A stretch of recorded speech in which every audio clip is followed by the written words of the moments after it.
Hello students, कैसे हो। अपना ने लास्ट लेक्चर में पढ़ा था मोल कॉन्सेप्ट में मोल्स। क्या पढ़ा था? मोल्स पढ़ा था। आज हम पढ़ेंगे कंसंट्रेशन टर्म्स। कंसंट्रेशन टर्म्स में क्या आता है? देखो, कंसंट्रेशन टर्म्स में आता है molarity, molality, mole fraction, normality भी आता है। तो ये सब हमें पढ़ना है। तो आज हम शुरू करेंगे मोलैरिटी। मोलैरिटी पे 2-3 क्वेश्चंस करेंगे, कैसे यूज़ करता है क्वेश्चंस में। फिर उसके बाद हम पढ़ेंगे मोलैलिटी। तो इनमें सबसे पहले हम देखेंगे मोलैरिटी। तो बेटा मोलैरिटी के डेफिनेशन क्या होती है? मोलैरिटी, ठीक है बेटा। मोलैरिटी, मोलैरिटी की डेफिनेशन क्या होती है? सबसे पहले हमें मोलैरिटी की डेफिनेशंस पता होनी चाहिए। मोलैरिटी देखो, मोलैरिटी की डेफिनेशन जो होती है, सबसे पहले देखो, ये होता है number of moles, number of moles, क्या? Number of moles of solute, किसके? सॉल्यूट के dissolve, number of moles of solute dissolve in 1 litre solution. देखो यहाँ पर ये चीज़ ज़रूर देखनी है कि जो सॉल्यूशन है उसका वॉल्यूम कितना होना चाहिए? 1 लीटर होना चाहिए। उसमें कितने आपने मोल्स डिसॉल्व करें? किसके? सॉल्यूट के, ठीक है। तो सॉल्यूट के कितने मोल्स आपने डिसॉल्व किए? 1 लीटर सॉल्यूशन में। इसी को मोलैरिटी कहते हैं। तो इसका फॉर्मूला क्या हो जाएगा बेटा? देखो, मोलैरिटी का फॉर्मूला होता है बेटा, मोलैरिटी, मोलैरिटी, मोलैरिटी का फॉर्मूला क्या होता है बेटा? देखो, मोलैरिटी का फॉर्मूला होता है number of moles of solute upon volume of solution. क्या है बेटा? Volume of solution. अब volume of solution in litre लेते हैं। क्या लेते हैं? इन लीटर लेते हैं।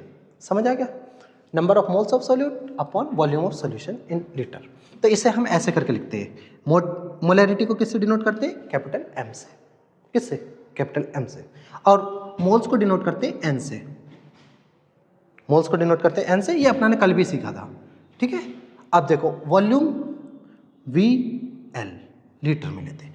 ये हमारा मोलैरिटी का फॉर्मूला होता है। क्या होता है? ये हमारा फॉर्मूला होता है। अब कई बार ऐसा होता है क्वेश्चन में लीटर में वॉल्यूम नहीं दे रखा हो तो ml में दे रखा होगा।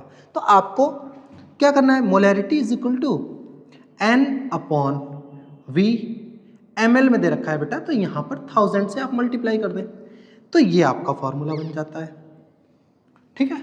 मोलैरिटी का ये फॉर्मूला होगा, ये फॉर्मूला होगा, ठीक है। अब इसकी यूनिट क्या होती है बेटा?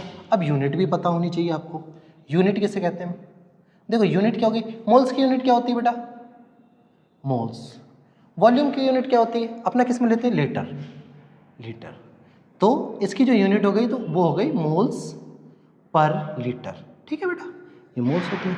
अब यहाँ पर जो मेन क्वेश्चन बनता है, यहाँ पर कई बार ये नीट में, जेई में ये पूछा जाता है कि क्या मोलैरिटी टेम्परेचर को डिपेंड करती है या नहीं। तो हमें याद होना चाहिए, देखो वॉल्यूम आ रहा है, इसमें वॉल्यूम आ रहा है तो वॉल्यूम टेम्परेचर डिपेंडेंट होता है। तो इसलिए मोलैरिटी जो होती है हमारी वो टेम्परेचर डिपेंडेंट होती है, टेम्परेचर डिपेंडेंट होती है, ठीक है, ठीक है। तो ये क्वेश्चन बहुत ज़्यादा इंपॉर्टेंट है, ये पूछा जाता है आपसे कि मोलैरिटी टेम्परेचर डिपेंडेंट है या नहीं डिपेंडेंट है, ठीक है। अब ये हमारी डेफिनेशन होगी। मोलैरिटी क्या होता है? Number of moles of solute dissolve in 1 litre solution, ठीक है। ये इसका फॉर्मूला है। ये इस फॉर्म में भी लिखते हैं, इस फॉर्म में भी लिखते हैं, ठीक है। ये इसकी यूनिट हो गई। ये इसके क्या नाम है? टेम्परेचर पर डिपेंड करती है या नहीं करती। ये तो थी मोलैरिटी की डेफिनेशन। अब देखो, अब हम इस पर करेंगे 2-3 क्वेश्चंस। जब तक क्वेश्चंस नहीं करेंगे, प्रैक्टिस नहीं करेंगे, तो हमारा क्या नाम है, चीज़ें क्लियर नहीं होती हैं। तो हमें क्या करना है? हमें प्रैक्टिस करनी है। चलो, मैं 2-3 क्वेश्चंस कराता हूँ। आपने ये तो लिख ही लिया होगा, नहीं तो पॉज करके लिख लेना, ठीक है बेटा। अब देखो, अब अपना इस पे क्वेश्चंस करते हैं। मैं ले लेता हूँ, जैसे सपोज करते हैं कोई ये बीकर है, ठीक है। इसमें किसी ने कितना 4 ग्राम NaOH डाला। क्या डाला बेटा? 4 ग्राम NaOH। क्या? 4 ग्राम NaOH। NaOH क्या होता है? वाइट कलर की पैलेट्स होती हैं। और इसने इसमें इसको डालने के बाद इसका जो वॉल्यूम ऑफ सॉल्यूशन कर दिया वो कितना कर दिया? 250 ml, 250 ml कर दिया। अब हमसे पूछेगा फाइंड मोलैरिटी। क्या? मोलैरिटी। देखो बेटा, ये चीज़ें आनी चाहिए। ये यहाँ भी काम आती हैं आपके क्या नाम है सॉल्यूशन चैप्टर में भी, और हर जगह फिजिकल केमिस्ट्री में मोलैरिटी, मोलैलिटी, मोल्स, इसी का ही कॉन्सेप्ट आता है। तो आपको अगर ये नहीं आता है तो बहुत दिक्कत हो जाएगी, तो इसलिए इस पर ध्यान से देखें। तो देखो अपना को सबसे पहले मास दे रखा है। कल अपना ने 3 फॉर्मूले पढ़े थे, लास्ट लेक्चर में अपना ने 3 फॉर्मूले पढ़े थे मोल्स के। एक कौन सा था? पहला नंबर ऑफ मोल्स निकालने का, मास अपॉन मोलर मास। दूसरा कौन सा था? पहला मास अपॉन मोलर मास। दूसरा था number of particles upon Avogadro number. ठीक है। तीसरा कौन सा था? Volume of gas at STP upon 22.4 था। ये तीनों फॉर्मूले पता थे, याद रखना।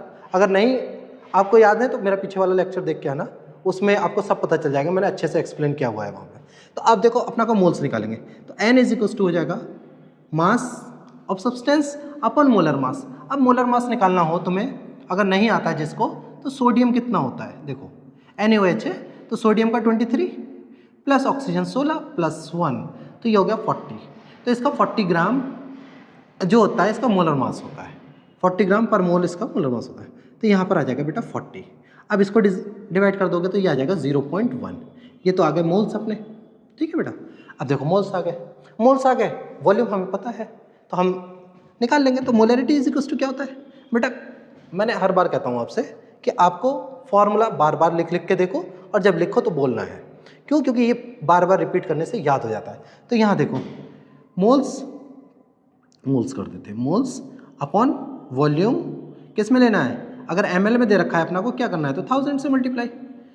तो देखो बेटा मोल्स का, मोल्स हो गए 0.1, वॉल्यूम कितना दे रखा है? 250 इंटू 1000। बेटा ये देखो ये कितना 4 टाइम कट जाएगा, और ये कितना आ जाएगा 0.4 मोलर। ठीक है। तो ये होता है, इसकी मोलैरिटी आ गई। इसका मतलब क्या है? 0.4 मोलर। 1 लीटर सॉल्यूशन में 0.4 मोल्स हैं किसके? NaOH के। ये होता है आपका मोलैरिटी निकालना। कितना इजी है। अब देखो ऐसे ही मैं दूसरा क्वेश्चन लिखता हूँ, जैसे आप मिटा दूँ इसको? ठीक है चलो मिटा। ठीक है। देखो अब अपना को दूसरा क्वेश्चन देखना है अपना। इधर देखो चलो ले लेते हैं, आपने ग्लूकोज लिया, सपोज करते हैं आपने 18 ग्राम ग्लूकोज लिया। ठीक है। इसको आपने मिला दिया 18 ग्राम ग्लूकोज है। क्या है बेटा? ग्लूकोज है। ग्लूकोज का फॉर्मूला याद है? याद नहीं है तो याद कर लो, ये कॉमन नेम से जाना है, C6H12O6। ये ग्लूकोज। इसका मोलर मास कितना आता है बेटा? मोलर मास कितना आता है? 180 आता है। देखो निकाल के देख लो, 12 इंटू 6, देखो कार्बन का कितना था? 12, कितने कार्बन है? 6 प्लस हाइड्रोजन कितने थे? 12 इंटू 1 प्लस इसका ऑक्सीजन का 16 इंटू 6, 12 छंग 72 प्लस 12 प्लस 16 चौक 16 छिंग 96, 6 छिंग 36, सही है। तो ये होगा 84 प्लस 96, और 6 10 और 9 9 18, 180 आया था। तो देखो ये इसका मोलर मास होता है, आपको याद रखना चाहिए। ग्लूकोज का ये होता है, सुक्रोज का 342 के करीब में होता है। तो ये आ गया अपना। अब देखो इसका वॉल्यूम मान लो उसने 500 ml में मिलाया। कितने में मिलाया? 500 ml में। तो देखो कितना ईजी है। पहले अपना को मोल्स निकालना है। क्या निकालना है? मोल्स। जब भी मास दे रखा है तो मोल्स निकालो, सीधी सी बात है। तो मोल्स इज इक्वल टू कितना आ जाएगा? अब तुम्हारी प्रैक्टिस हो गई होगी। 18 डायरेक्ट लिख रहा हूँ मैं। 18 क्या हो गया? मास। मोलर मास कितना होता है? 180। कितना होता है बेटा? 180। अभी निकाला अपना ने। तो ये कितना आ गया? 0.1 आ गया। अब देखो अब यहाँ पर मोलैरिटी, वही फॉर्मूला क्या होता है? Molarity number of moles upon volume of solution किस लीटर में। तो क्या आ जाएगा? मोल्स कितने आ गए? 0.1। आपने लिखना है बार बार, मैंने तो याद है। ये हो गया 500 ml। यहाँ 1000 से आपको मल्टीप्लाई कर देना है, ये काट दोगे कितना आ जाएगा? 2 टाइम्स। तो अपना कितना आ गया? 0.2 मोलर। ठीक है, ये आ गया, ये मोलैरिटी अपनी। समझ गया? इसे मोल्स पर लीटर लिख लो, मोल्स पर लीटर। ठीक है, ऐसे करके आ जाता है। ये था आपकी मोलैरिटी। ठीक है, इस तरीके से। अब यहाँ पर क्वेश्चंस इस तरीके से आता है, और मिक्सचर का क्वेश्चंस आता है। तो मिक्सचर का क्वेश्चन हम नेक्स्ट लेक्चर में करेंगे। ठीक है। आज अब हम पढ़ते हैं दूसरा मोलैलिटी। इसकी एक और होती है मोलैलिटी, दूसरी फॉर्म होती है। अब ये दूसरी फॉर्म की ज़रूरत क्यों पड़ी? देखो मोलैरिटी जो था वो टेम्परेचर डिपेंडेंट था, तो इसमें क्या हुआ कि कई बार हमारा जो था कंसंट्रेशन चेंज हो जाता था टेम्परेचर चेंज की वजह से, उसमें डिफरेंस आ जाता था। तो हमने दूसरा टर्म्स ईजाद किया, मोलैलिटी। साइंटिस्टों ने किया, मैंने थोड़ी किया। मोलैलिटी, मोलैरिटी की तोतली बहन है ये, ठीक है। इसे हम स्मॉल एम से लिखते हैं, उसे किससे लिखते थे? कैपिटल एम से। इसे किससे लिखते हैं? स्मॉल एम से। अब देखो मोलैलिटी क्या होती है, बिल्कुल सिंपल है, नंबर ऑफ मोल्स ऑफ किसके? सॉल्यूट, सॉल्यूट डिसॉल्व इन किस में? 1 kg सॉल्वेंट में। ये बहुत ज़रूरी है, यहाँ सॉल्वेंट आता है, पीछे वाली उसमें देखा था ना हमने मोलैरिटी में सॉल्यूशन आता था, यहाँ सॉल्वेंट लेते हैं, ठीक है। यहाँ क्या लेते हैं? सॉल्वेंट लेते हैं। तो इसका मोलैलिटी इज इक्वल्स टू हो जाएगा, इसका फॉर्मूला क्या हो जाएगा बेटा? Molality is equals two moles upon weight of solvent, किस में? केजी में, केजी में। सपोज करो मोल्स को हम एन लिखते हैं, वेट ऑफ सॉल्वेंट हमने WS सॉल्वेंट लिख ले।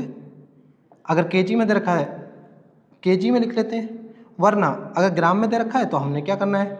W solvent into 1000। जब ग्राम में दे रखा होगा हमें 1000 समझ, ये स्मॉल m का फॉर्मूला होता है।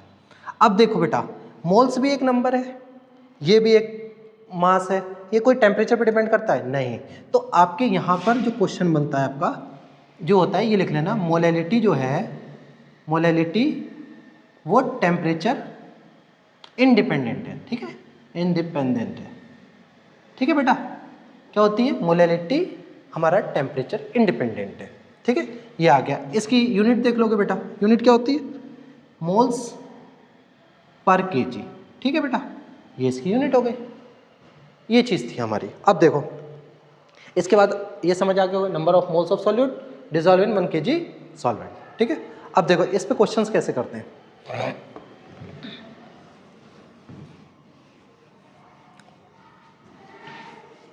देखो एक दो क्वेश्चंस करते हैं फिर इसे हम, आपको क्या करना है, आपको घर जाकर प्रैक्टिस करनी है। मैं एक क्वेश्चन लेता हूँ, जैसे क्या कर लेते हैं, चलो ले लेते हैं, कोई भी क्वेश्चन लेते हैं, क्या ले लें, ठीक है। मान लेते हैं वही ले लेते हैं 4 ग्राम NaOH, क्या 4 ग्राम NaOH 500 ग्राम वाटर में डिज़ोल्व कर दिया। किस में कर दिया? डिज़ोल्व। तो इसकी मोलैलिटी कितनी हो जाएगी? देखो बेटा पहले मोल्स निकालो, N इज इक्वल्स टू 4/40, ये आ गया 0.1, आ गया मोल्स, ठीक है। अब देखो वेट ऑफ सॉल्वेंट कितना है? 500, तो अपनी मोलैलिटी का फॉर्मूला क्या हो गया? 0.1/500 इंटू 1000, कितना आ गया? ये 2 टाइम्स ये 0.2, तो ये आपकी मोलैलिटी आ गई। देखो कितना इजी है, कितना इजी है मोलैलिटी निकालना, ये चीज़ होती है। चलो तो आप और क्वेश्चंस करना, प्रैक्टिस करना बहुत सारे क्वेश्चंस की, जितनी प्रैक्टिस करोगे उतना ही अच्छा होगा। आज के लिए इतना ही काफ़ी है। अब मिलते हैं नेक्स्ट लेक्चर में, जहाँ पर हम बात करेंगे मोल फ्रैक्शंस की और नॉर्मेलिटी की, ठीक है। Thank you. और इस वीडियो को ज़्यादा से ज़्यादा लाइक करें और सब्सक्राइब करें और दूसरे लोगों तक भी भेजें, ठीक है। Thank you.